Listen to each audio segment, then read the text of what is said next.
Actually alive.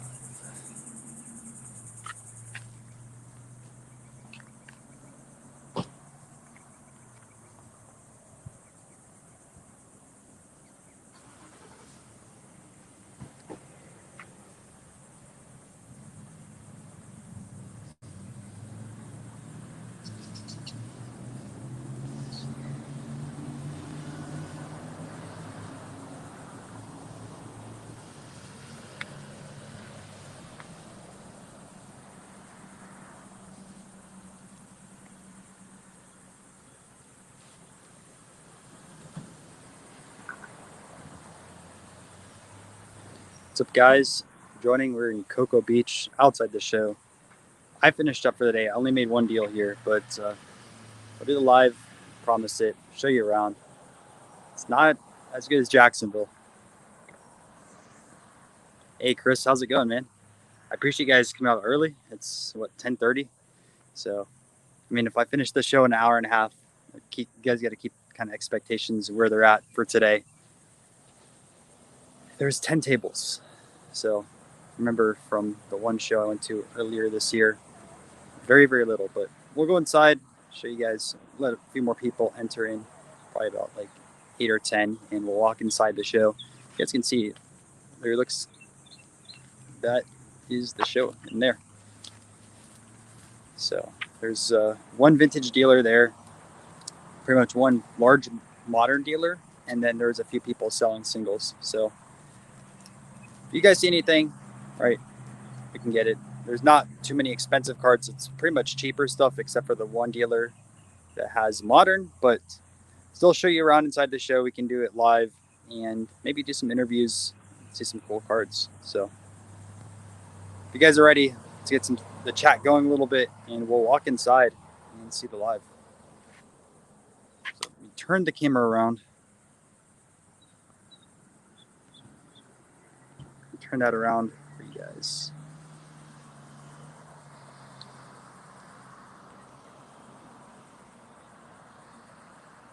All right, so we're gonna walk inside and you guys can check out the show. We'll go in here.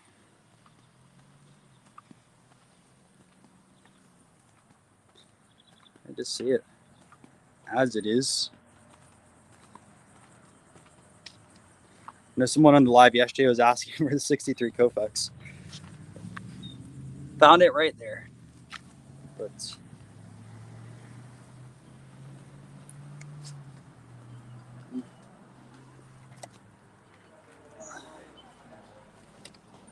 let's go.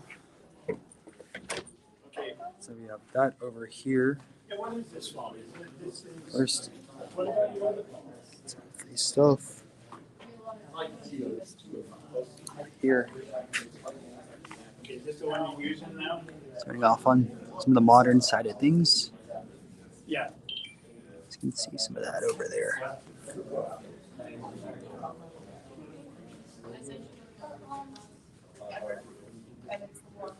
Welcome if you just joined. So walking through the show a little bit.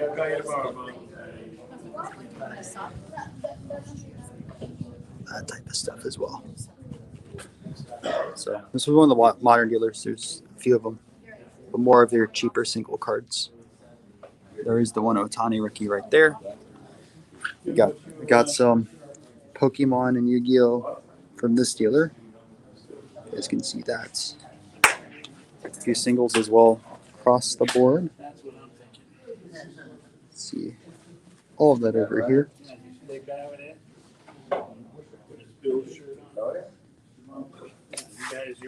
Welcome, guys. We're at the Cocoa Beach Card Show, walking through live. You guys can see more bargain bins on this side of things. That. How you doing, kid? There. Good. How about yourself? Did you come to a show on some Edge? Yeah, I bought off of you before. Yeah.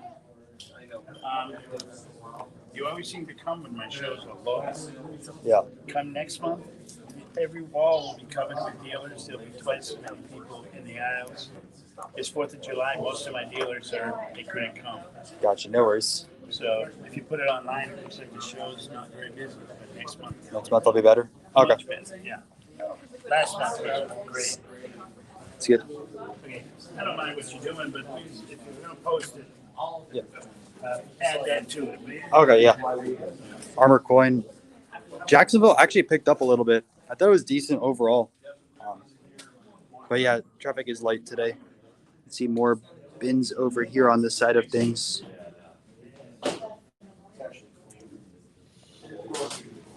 More of that over here. Here. More bargain bins on this side.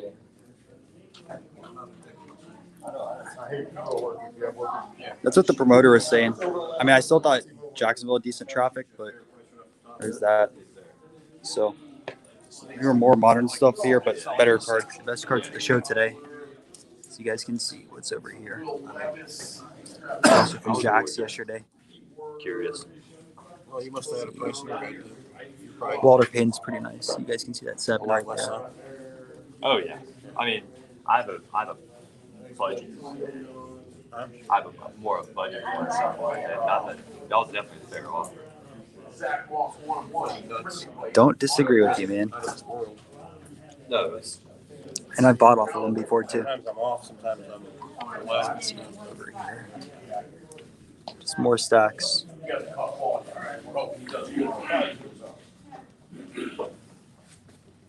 It's more modern side of things.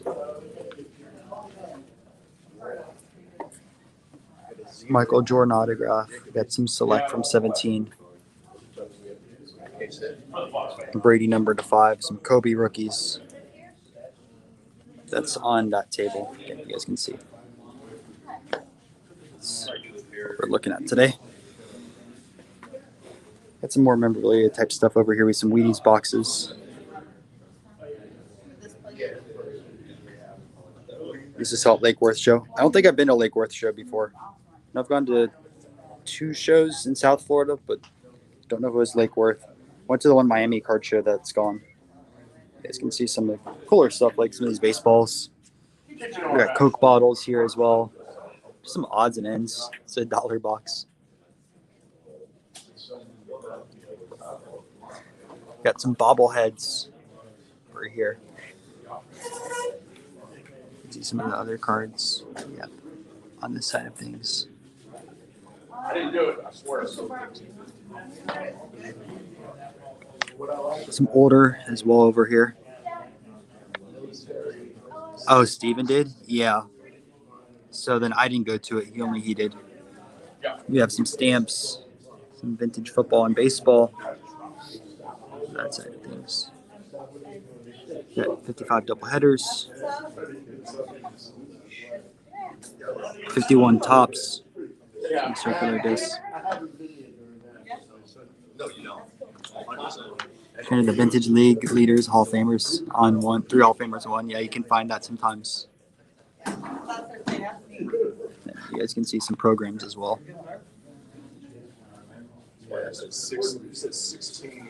Programs on that side of things.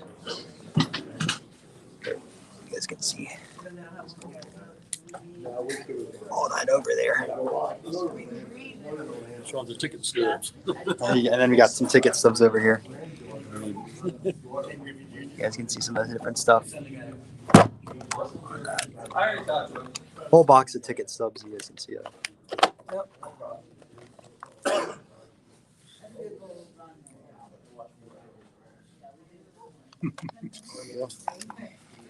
It's a good show. Come around a long time. You should check it out to it.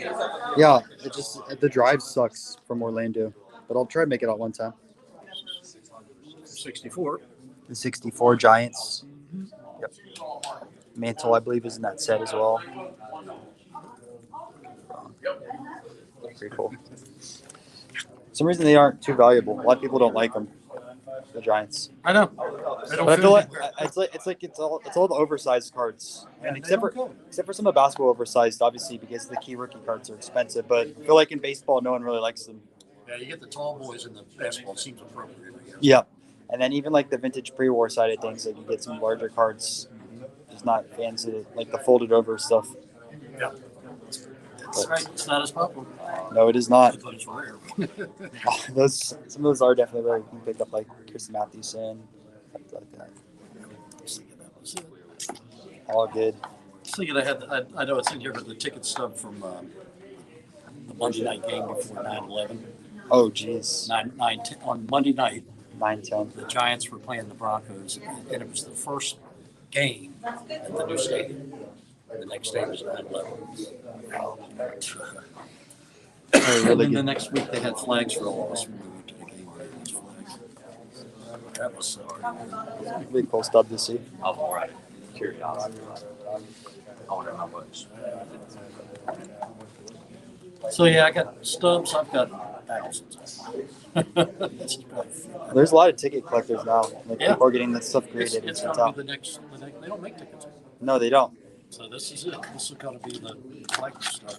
You want to find well, what I'm putting together. So I've got the programs in with all these too. So I'm going to put the program, ticket with everything. Ken Griffey Jr. 400 home run. I got the ticket stuff. Here's the thing.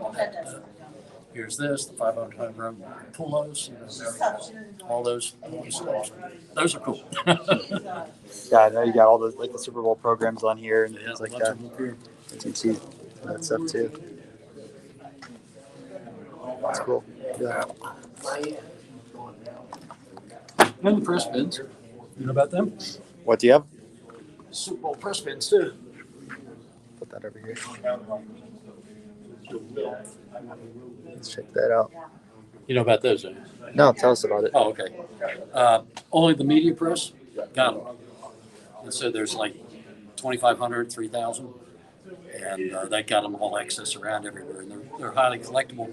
And they stopped making them in Super Bowl 46, I'm going to say. So probably 10 years ago. Stopped making press pins, stopped making ticket stubs. It's all gone away. Yeah. These are gone too. These are patches off of a uniform, off Super Bowl. This is off a Super Bowl uniform. Some idiot decides to come out and make replicas, so I quit collecting them. Ouch, I that's had all of them up through 33, and then after 33, somebody comes out. Will be in something. Will be in brown. They got a set. It's got a write up about it, and they're all replica now. And it's like, ruined it. Some good going there. And you also have currency on your table too. Yeah. Now this is the Civil War News from 1960, 62. So I came with that card. Tops 1962 Civil War News. They had the currency. So Tops put those in the packs as well, or They came in they were folded all up inside the pack. really? Let's take a look at some of those a little closer. Yeah, that's the $10. See the folds in them? I see the folds. What's the back look like on them? Is there even a mention of Tops on there? No, maybe on here. Yeah, on those they would, but I didn't Yeah. see it on the front That's what came unless with they put anything. You guys can see a little closer. Yes, that's what came with them. I got to sell them. That's cool though. I had no idea they fold those up and everything. Yeah. It came in the pack. Hey, at least they marked them as reprints. Mhm. There you go. And so they had all the denominations and everything like that. I thought those were always kind of cool. I'm curious. Does PSA grade those? Yeah. They do, really. Yeah, they'll do that. They'll also do like the peel and stick stickers from 1963 and the stamps from 62. Where's the stamps? The stamps you have over there. Yeah, 62 and 61. Yeah, when I was in the Philly card show or Fish Town, someone had a full booklet of the stamps and was kind of showing it. He was going page by page, looking over those. It was kind of cool to see it for once, like the full container rather than just the single stamps. Uh-huh. I got the books. Nice. You guys, do you want to fan through some of those? People can see some. I'm sorry. Can you fan through some of the stick or the postage stamps? You guys can see some of that type of stuff.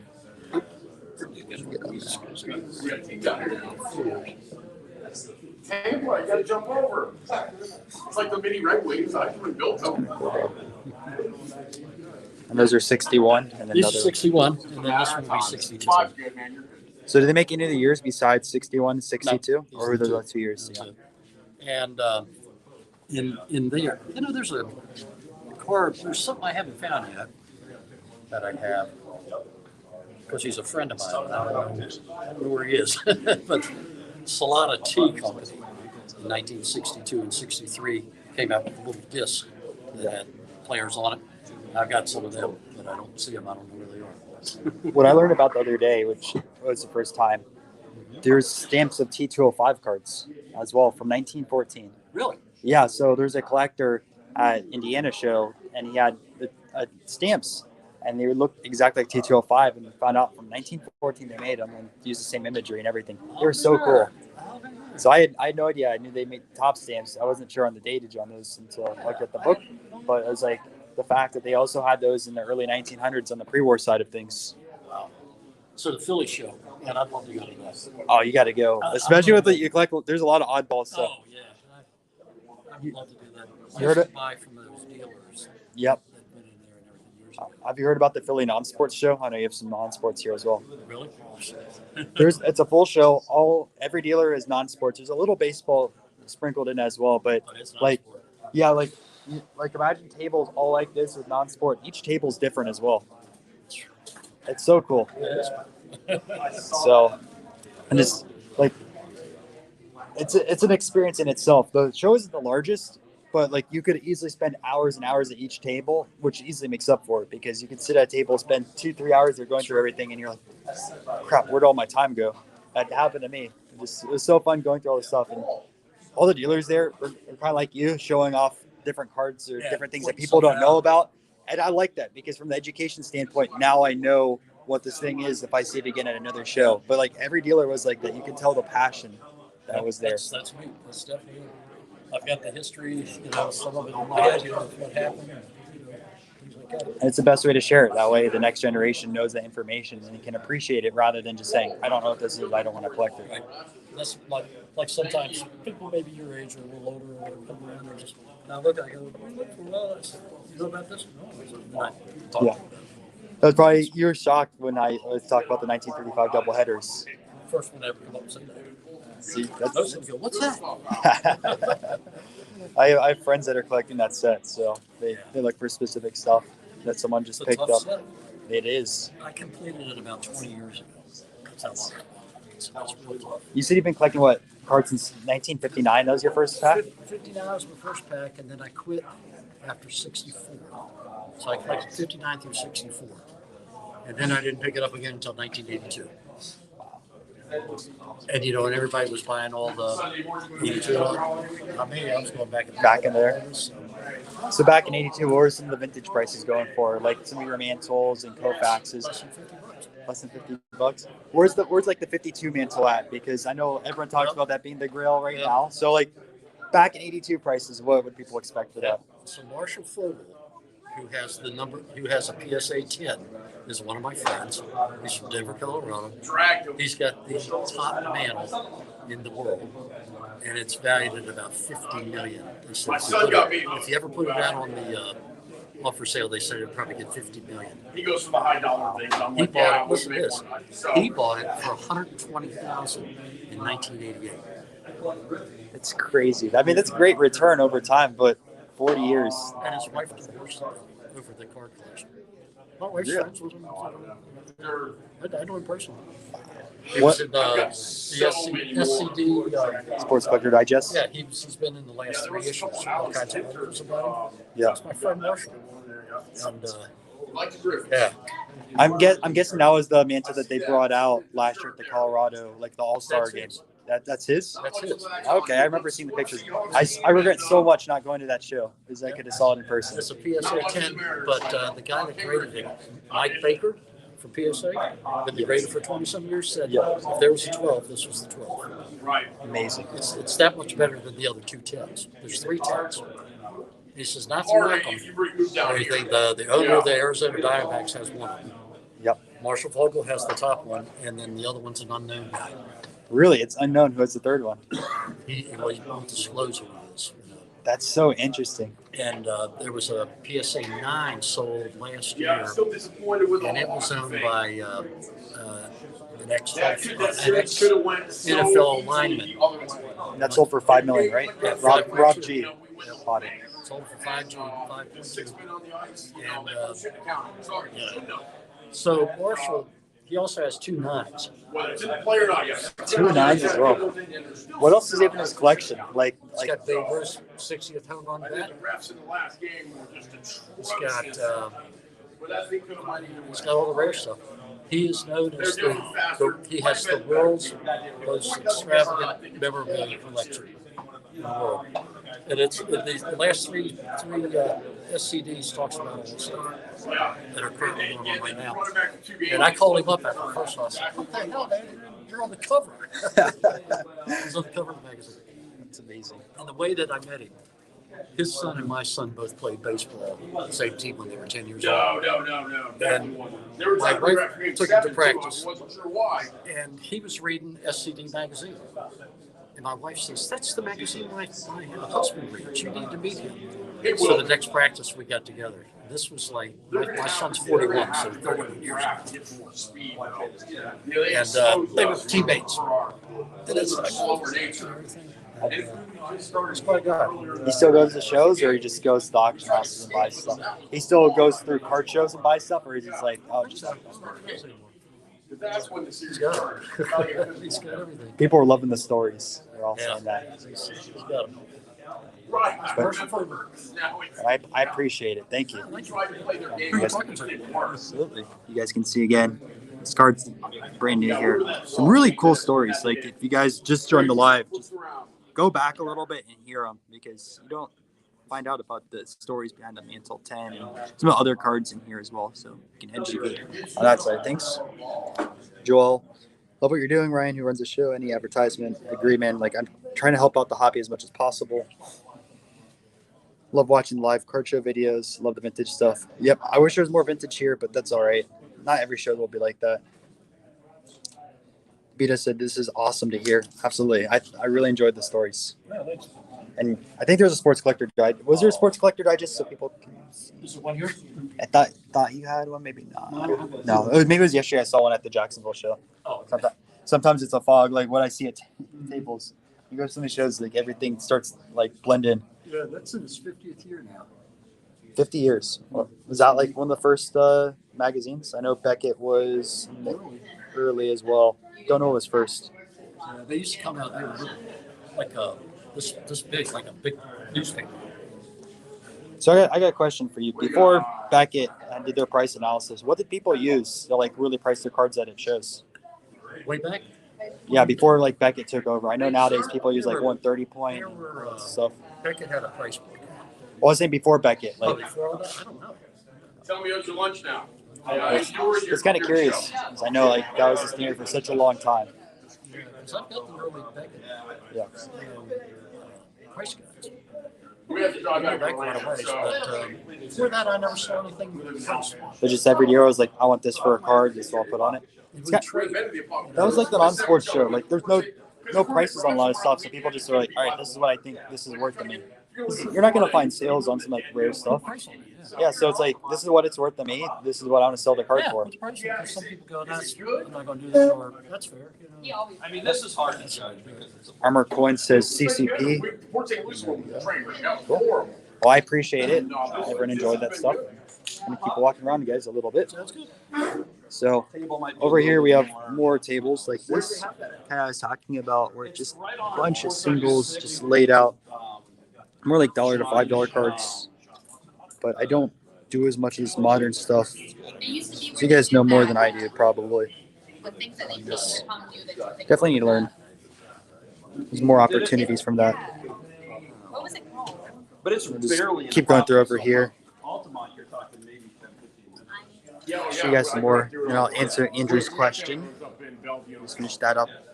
Answer that. And we're gonna do another interview after. Is there any specific players or cards that you're trying to look to buy at the show, or pursuing to see if there's anything that you feel is worth picking up?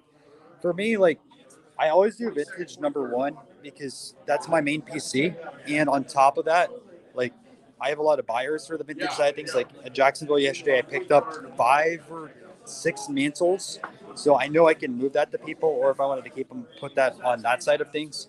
Right now, I'm trying to more move stuff than rather keep for my PC. The one card I kept for my PC was a Rod Carew bat autograph, and that falls in my Relic PC, and it upgrades like the single bat card or single jersey card. But on that side of things, just to move before the national, get some more cash flow on that.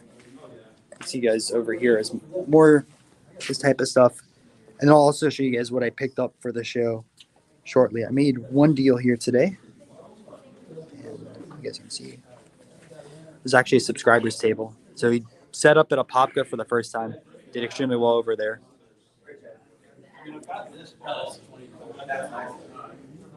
Before Beckett, there's a yearly price guidebook. Okay, I didn't know that. And then Clay. Hey, what's good, Clay? So you guys can see shoe boxes. I mean, there's probably good stuff in here, like the modern stuff, but I don't. So let's go to the table and I'll show, or the stage in here, and I'll show you guys what I picked up for today in the one deal. So kind of opposite of what I normally get, but we'll go over here. And I'll switch the camera as well so you guys can see. So get the stage right there. Let's change the camera over here.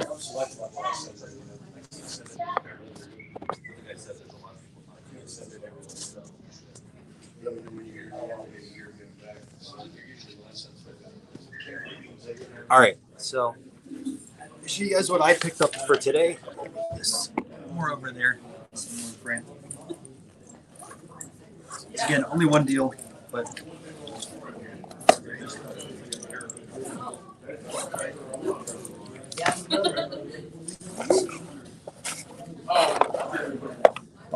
these stack of cards over here.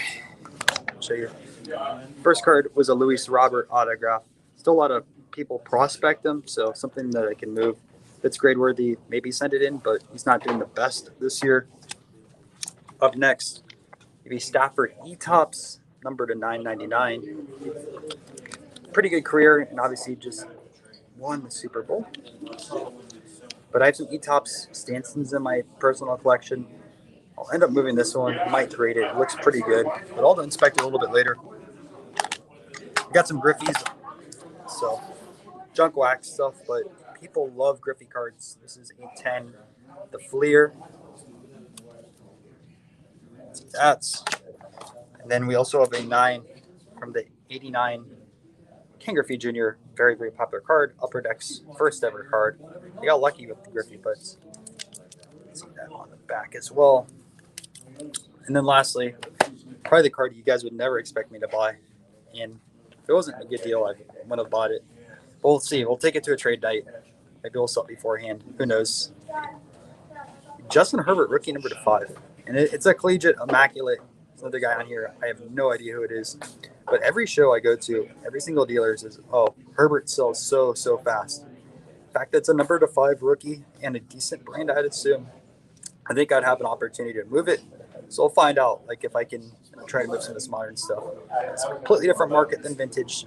I love vintage, but everyone in the modern side of things wants us make some deals because modern people also pick up a lot of vintage cards. So I grabbed all that for $700. Not the most cards I've purchased at a show, but it's all right. At least made one deal, and we'll go from there. So it'll cover at least some of the gas costs, some of the costs associated getting here. And that's all that matters at the end of the day. I had fun at a card show, bought a deal, and we went live. So see one more time. Let's see the room over here. And we'll walk out. If anyone has any questions, we can do those right now. And that'll be it for this live. Other shows we'll do an hour, 2 hours. This one, there's not much to do, but let me know. And we'll do a quick Q&A. I'll just put those cards away real quick. Over there. You guys have any questions? And then we'll end the vlog, or not the vlog, but end the live stream after that. We grab lunch and everything. We'll answer questions for a few minutes. Card shows, vintage, anything.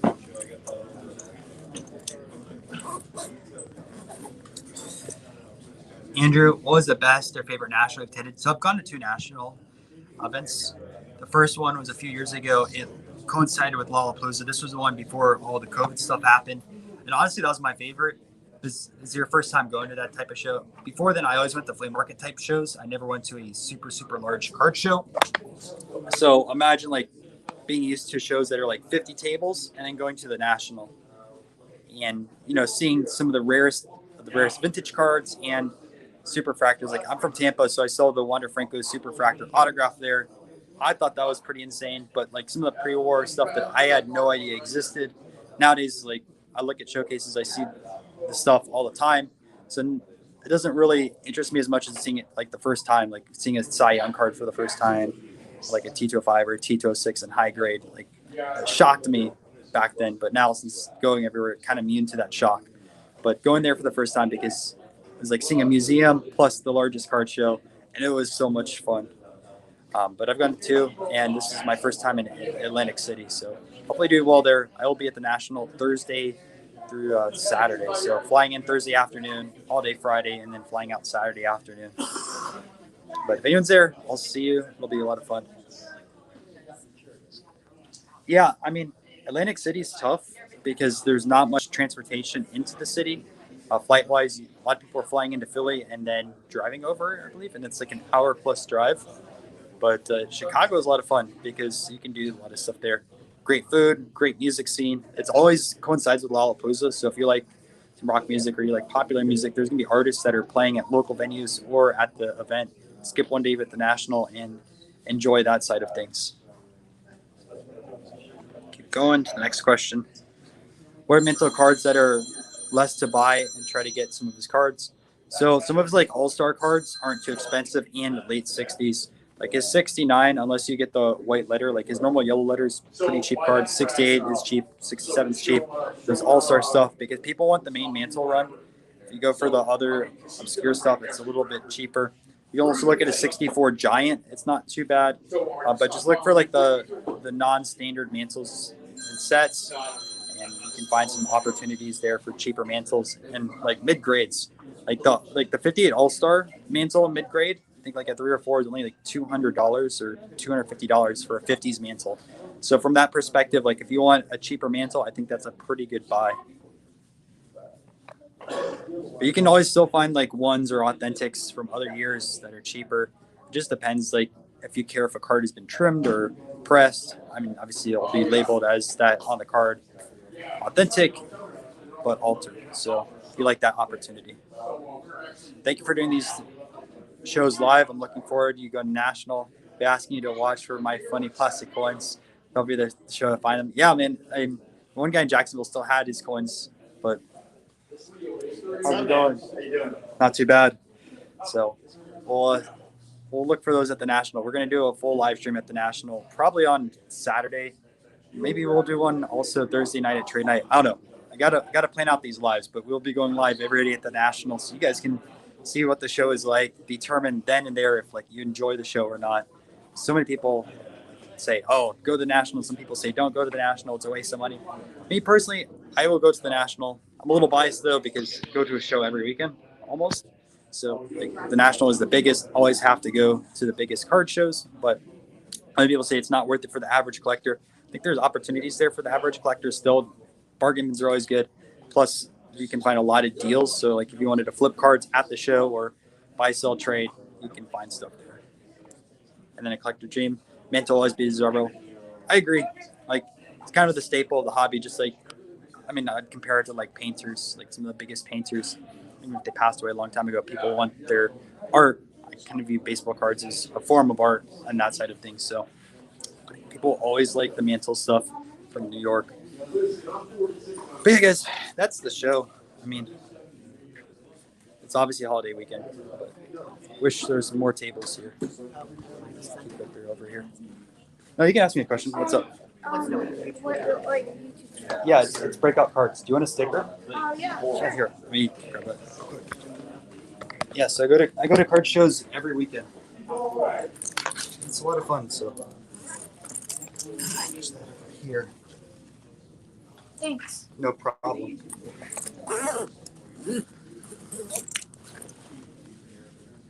What was your name? My name's Garrett.